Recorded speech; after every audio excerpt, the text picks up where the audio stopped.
invitation to the banquet, but the deaf and blind among us are too busy. June 16, 2016. Words from Jesus to Sister Clare, spoken by Jackie.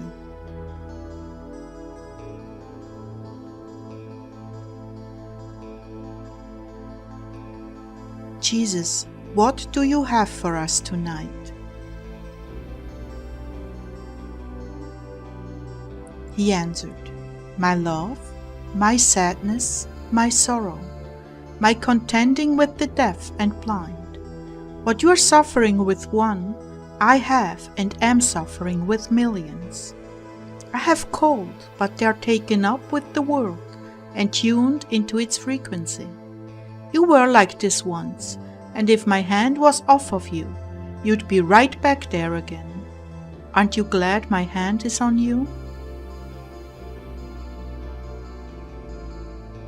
You know I am, Lord. You know I am. And yes, I'm no better. In fact, considering all the graces you've given me, I am the worst sinner of all. See what I can do with the worst sinner of all. Miracles. Miracle after miracle after miracle. Yes, it is tiring to call and see no result worthy of all the graces expended. You are very blessed on this channel, because I have drawn like-minded and like-hearted souls into this ministry. My dear brides, I consider myself extremely blessed by my creation, because you love me and are willing to give your lives for me.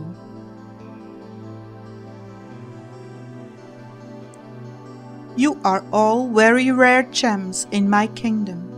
Your hearkening to my voice has brought me consolation after consolation, and there are no words for me to express what joy I find in you. That is why I have gone to prepare a place for you, that where I am, you too shall be, a place full of delights to express my endless delight in you. When I search the world for hearts on fire, I can always count on finding you ready and waiting for me. You will not know until heaven what consolations you have all brought to me, but I thank you for being here. Soon you will experience just how thankful I am.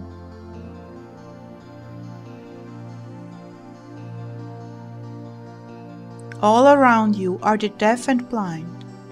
They do not see that this world is hovering over the edge of a precipice, and they will not until the situation becomes dire. That's what it took in Syria and the Middle East to bring a revival. I had to allow their world to be destroyed. I tried every other way, to no avail.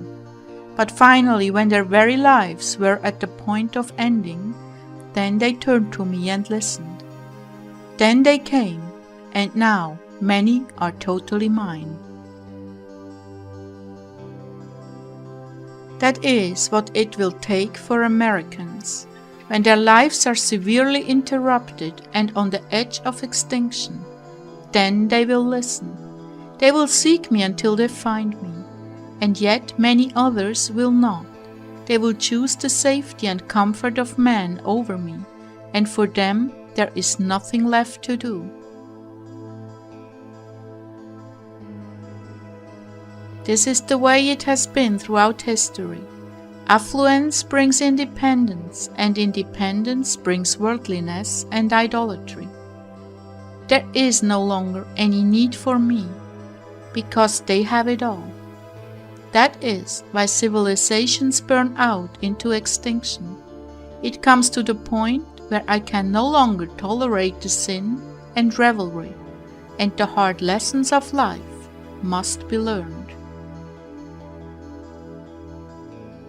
Yet, through every generation, there have been isolated pockets of faithfulness, souls who loved me above all things created, and from them I bring forth new life.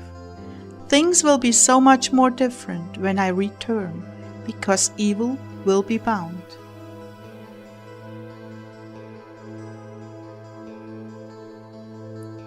I was thinking to myself, so many don't believe because your coming is delayed, over and over again, Lord, just as you said it would be in Matthew 24. He answered my thought. That is the problem. Only the ones with a real relationship with me know what is coming. Because of the delays, the worldly ones fall away. They cannot hold on to their faith and believe that I am only delayed. Rather, they fall for Satan's lies, that it is merely a deception. You will find thousands like that on the internet and in churches all over the world. Living for worldly riches and security is the priority, not living for their eternity. And when tragedy strikes, they will make their choice, but they won't be ready.